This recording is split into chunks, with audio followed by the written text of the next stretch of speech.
શ્રીરામ પ્રસન્ન. રઘુપતિ રાઘવ રાજા રામ, પતિત પાવન સીતારામ.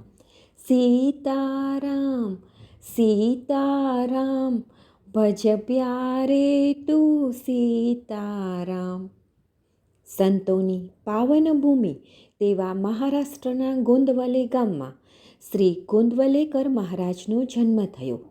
આ સહજ સરળ સાત્વિક સંતનું પૃથ્વી પરનું વાસ્તવ્ય ઈસવીસન 1845થી 1913 સુધીનું ગણાય છે. સજ્જનગઢના સમર્થ રામદાસ સ્વામીના પુનઃ અવતાર ગણાતા મહારાજના ગુરુ શ્રી તુકામાઈ હતા. રામનવમીના દિવસે શક્તિપાત કરી શ્રી તુકામાઈએ મહારાજને આધ્યાત્મના અઘરા સોપાનો સર કરાવી ઉન્નતિના માર્ગે અગ્રસર કર્યા અને શ્રી રામ જય જય રામ તેમ તારક મંત્રની દીક્ષા આપી. શ્રી તુકામાઈએ મહારાજને બ્રહ્મચૈતન્ય તેમ નૂતન નામ આપ્યું. તે પછી બ્રહ્મચૈતન્ય મહારાજ ગોંદવલેકર તરીકે બધા તેમને ઓળખવા લાગ્યા. મુખે રામનું નામ, દેહે સંસારના કામ અને મન જોડવું રામ, એ જ આ નામયોગીનું સર્વને સૂચન છે. નામસ્મરણની મહત્તા દર્શાવવા ભક્તોના લાભાર્થે આ દયા સિંધુએ મરાઠીમાં સરળ ભાષામાં પ્રવચનો કર્યા. શ્રી ગોવિંદ સીતારામ ગોખલેએ આ પ્રવચનોનો સંગ્રહ અને સંકલન કરી સર્વે પર મહાન ઉપકાર કર્યો છે. મહારાજની કૃપાથી પ્રાધ્યાપક હર્ષદ ઉપાધ્યાયે આ અમૂલ્ય મરાઠી પ્રવચનોનો ગુજરાતી અનુવાદ કર્યો છે. વર્ષના દરેક દિવસ માટે એક નવા શીર્ષક સાથે દરરોજ એક પ્રવચન રજૂ કરવામાં આવશે. ઓક્ટોબર અને નવેમ્બર મહિનાના પ્રવચનોનો વિષય છે ભગવાન. ભગવાનને અનન્ય ભાવે શરણે જઈને અખંડ ભગવાનના નામમાં રહીએ એટલે મનુષ્યને આ જન્મમાં મેળવવાનું એવું કંઈ જ બાકી રહેતું નથી. તેને આખું જગત બ્રહ્મમય ભગવંતમય દેખાવા લાગે છે. ભગવાનની સાથે એકરૂપ થવું, નરનું નારાયણ થવું ઇત્યાદિ વાતો ભક્તની બાબતમાં ખરેખર શક્ય જ હોય છે. આવા ભગવાનનું સ્વરૂપ કેવું છે?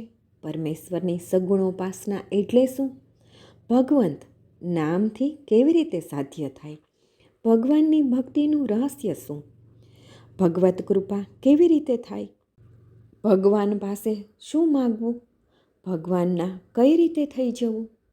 ઇત્યાદિ સર્વ વાતોનું માર્ગદર્શન 10મા અને 11મા મહિનાના 61 પ્રવચનોમાં દર્શાવ્યું છે. આજે 25 નવેમ્બરનું પ્રવચન સાંભળીએ, જેનું શીર્ષક છે વિષય વાસના ઇત્યાદિ છોડી દઈને ભગવાનને શરણે જઈએ. ભગવાનનું અસ્તિત્વ જ્યાં જોઈએ ત્યાં છે. ભગવાનનો મર્મ ઓળખવા માટે આપણે શું કરવું તે પ્રથમ જોઈએ. ભગવાન છે કે નહીં એ જાણવા માટે આપણને બુદ્ધિ મળી છે. ભગવાન ચોક્કસ છે જ એ કેટલાકને અનુભવથી સમજાયું. આપણે તેમના એ આપતા વાક્યને પ્રમાણભૂત માન્યું. ભગવાનનું અસ્તિત્વ જો છે જ તો તેમની ઓળખાણ કેવી રીતે કરી લેવી? બીજગણિતમાં કોયડો ઉકેલવાને માટે એક અજ્ઞાત ક્ષ એક્સ ધારવો પડે છે. કોયડાનો ઉત્તર મળે નહીં ત્યાં સુધી એ ક્ષ એક્સની ખરી કિંમત શું છે તે આપણને સમજાતું નથી, પણ તે લીધા સિવાય ચાલતું પણ નથી. તે પ્રમાણે જીવનનો કોયડો છોડવા માટે આજે અજ્ઞાત એવા ભગવાનને સ્વીકારવા જ રહ્યા. તે ભગવાનનું ખરું સ્વરૂપ જીવનનો કોયડો ઉકેલાશે તે વેળાએ આપણને સમજાશે. ખરેખર જન્મ મરણમાંથી મુક્ત થવાનો માર્ગ જે આપણને બતાવે તે ખરો આપ્ત.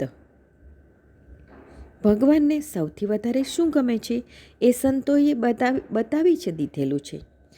તે એ કે આપણે વિષય વાસના ઇત્યાદિ સર્વ કંઈ છોડી દઈને ભગવાનને શરણે જવું જોઈએ.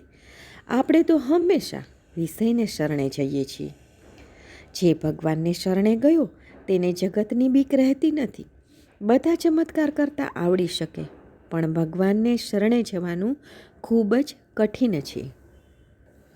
આપણે દાદર ચઢીએ છીએ તે દાદર ખાતર નહીં, પણ ઉપલા માળે જવા માટે. ઉપલા માળે જવાનું એ સાધ્ય છે અને દાદર એ તેનું સાધન છે. તે પ્રમાણે તીર્થયાત્રા, વ્રતો, નિયમો, ધર્મ એ સાધનો છે અને પરમેશ્વર પ્રાપ્તિ એ આપણું સાધ્ય છે.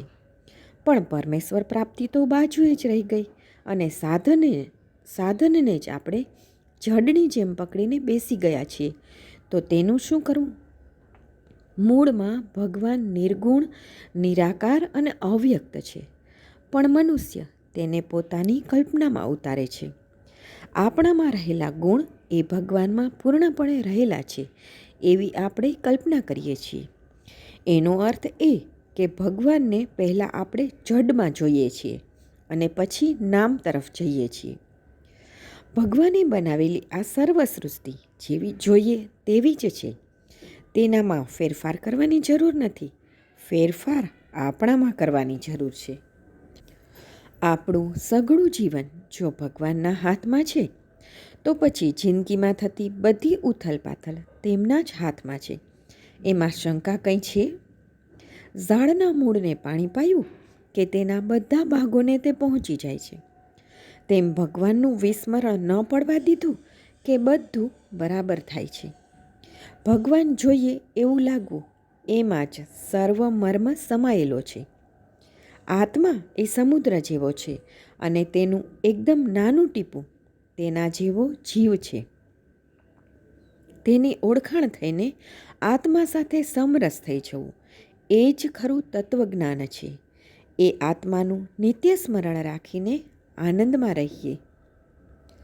સંતોએ નામસ્મરણરૂપી નાવ આપણને આપી છે. તેમાં વિશ્વાસથી બેસીએ. સંત નાવિક છે, તે આપણને પેલે પાર જરૂર લઈ જશે. અસ્તુ. જાનકી જીવન સ્મરણ જય જય રામ.